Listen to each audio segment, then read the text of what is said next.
Hello, happy Sunday. This is Leslie Nicole Harmon. I'm your traditional naturopath and CEO of Temple Keepers Holistic Wellness. So today I'm coming to you to talk to you about the second fermentation phase of making kombucha. I don't know if you all have made kombucha, if you drink kombucha, if you like kombucha, if you even know what kombucha is. So let me start. Kombucha is a fermented black tea that has a lot of medicinal benefits, such as helps with your cholesterol, helps if you're diabetic, helps with as a probiotic, helps with your digestion, and many other benefits. You can also check that out, on the web. So I am in my second fermentation phase of making my kombucha. The first phase is where you start with a SCOBY. This beautiful thing is a SCOBY. Someone has to give it to you, or you have to make it yourself by starting your first brew of tea. And it starts with, some black tea and water and a little bit of sugar. So I have this SCOBY that I've taken out already with a little bit of tea, and this will start my next batch of kombucha. If you want to get a little look at what it looks like, it looks weird. Yep, pretty weird, right? Let me see. Can you see it? Looks like something from the ocean, jellyfish or something. But kombucha, a SCOBY, let me tell you what a SCOBY is. SCOBY stands for a symbiotic culture of bacteria and yeast, which is used to make kombucha. Okay, so I have already taken my tea out of the first gallon jar that I had it in, and I put it in here. So now to start my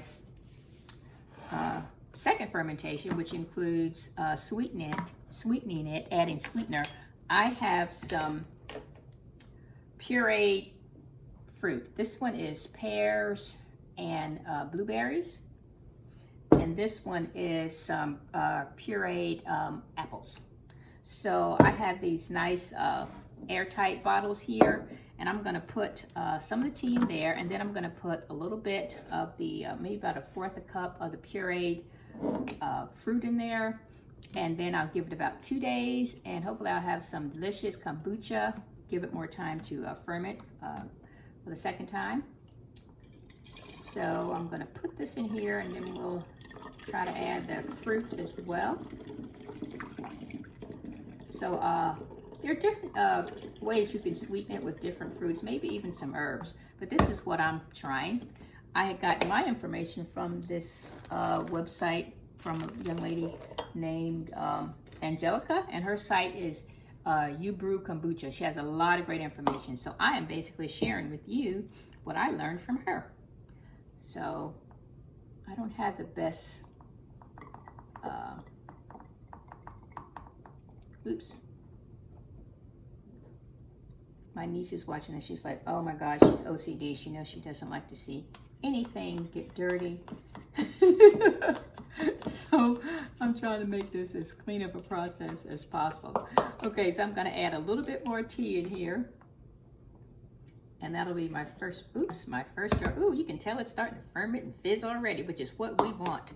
I don't know if you all drink kombucha, but I'm hoping this is going to save me some money, because when I buy kombucha, it's pretty expensive. I get it from, I use GT Synergies brand, and it's pretty expensive.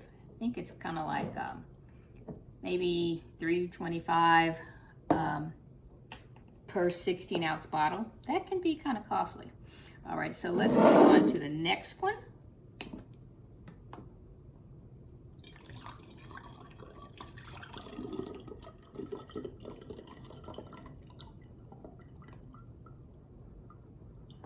Okay, so I have some more over here. So I am going to add more of my fermented tea, first fermentation phase.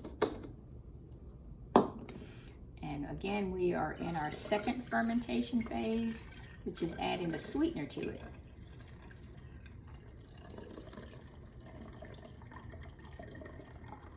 All right, I'm gonna add some more blueberries and pears in this one. And then the next couple, I'll try the,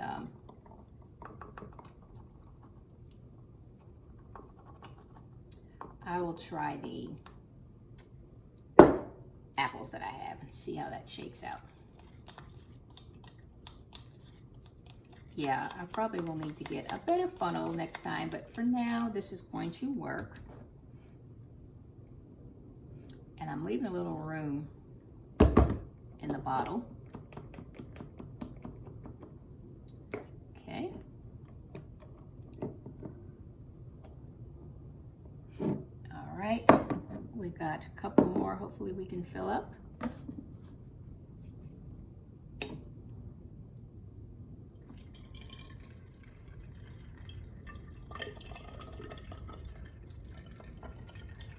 And like I said, if you want more information, I found a really good website and YouTube videos like You Brew Kombucha.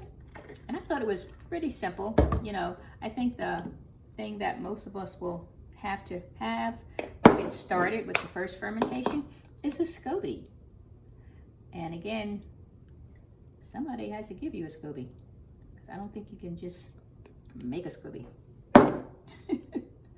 So SCOBY is the magic force for making kombucha.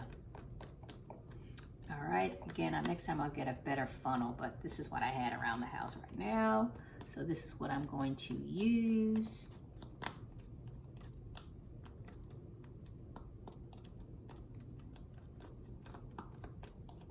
So like I said, I'm excited to see how this is going to taste.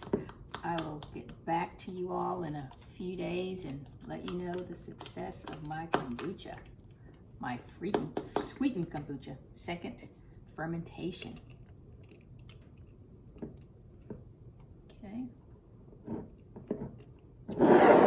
Okay, so that is about it. I got a couple more bottles here, but I just wanted to show you all some of the basics of the second fermentation for kombucha. And I hope that you all will look into making kombucha, because it's very good for your immune system as well. So it has a lot of benefits, as I said before. So stay tuned for the next phase, this end of the second fermentation phase of Leslie Nicole's Kombucha. All right, have a great evening.